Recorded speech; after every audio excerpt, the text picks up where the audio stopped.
The Dudhwali, the woman who carried milk and faith. She came each morning before sunrise, walking 7 kilometers from her village, balancing a milk pot on her head, and a kind of grace that didn't seem to belong to this world. We called her simply Dudhwali, the milk woman. She was adivasi, dark-complexioned, always wrapped in a faded saree, her steps strong and unwavering. But what I remember most wasn't her endurance. It was her face. Even in her quiet, weathered features, there was something angelic.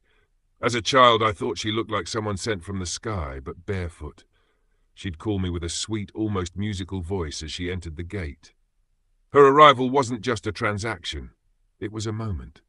She brought fresh milk in a tin pot, ladled it out with care, and always handed me something extra, a homemade sweet, warm and fragrant, placed in my little palm as though it were a blessing. We shared a simple, wordless understanding. She had a child my age, and maybe she saw in me something of her own. I can't explain how or when that thread of connection tied us, but it was there. Strong, soft, natural. I was only 3 when she started bringing milk to our house.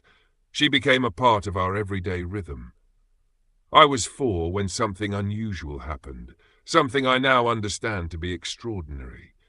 One morning after her usual delivery, she cradled me gently in her arms and asked if she could take me with her to her village, and my parents, my own flesh and blood, said yes. There were no phone numbers, no addresses. They didn't know her village.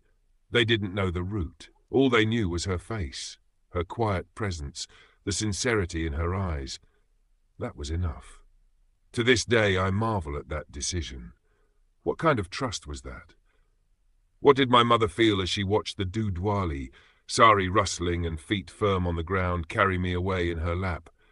As they disappeared at the street junction, dissolving into the morning mist, did my mother's heart beat faster? Did she hold the empty cup in her hand and wonder what she had done? 7 kilometers on foot, crossing the river Ajay, a small boy nestled in the lap of a milkwoman. The journey took 2 hours, but I don't remember the walk. I only remember faint glimpses, the swing of trees, the coolness of river air, the dip of a bamboo raft. I faintly remember resting on her shoulder, lulled by the rhythm of her stride. Her home was modest, earthen floor, thatched roof, but I didn't feel like a guest. I felt safe. She shared food with me, introduced me to her cows, told me stories of how they woke before dawn, how each cow had a personality. She gave me warm milk, soft rice, and laughter. Her son played with me. The night passed in simplicity. The next day she walked me back. I often wonder, what made my parents trust her like that? Was it faith in humanity, a deeper wisdom that senses goodness when it sees it? In today's world, such a decision would be unthinkable. But back then, faith wasn't a contract. It was an instinct. I didn't realize the depth of it then, but as I grew, the meaning only deepened. My parents' choice wasn't careless. It was courageous. They believed in what cannot be proved, the integrity of another soul. Then came the flood. That year, the Ajay swelled. The current was fierce. For days, the Dudhwali didn't come. No footsteps, no sweet voice calling my name, no milk, but more than anything, no her. I stood at the gate every morning, hoping, listening. The silence made me restless. I didn't know what had happened.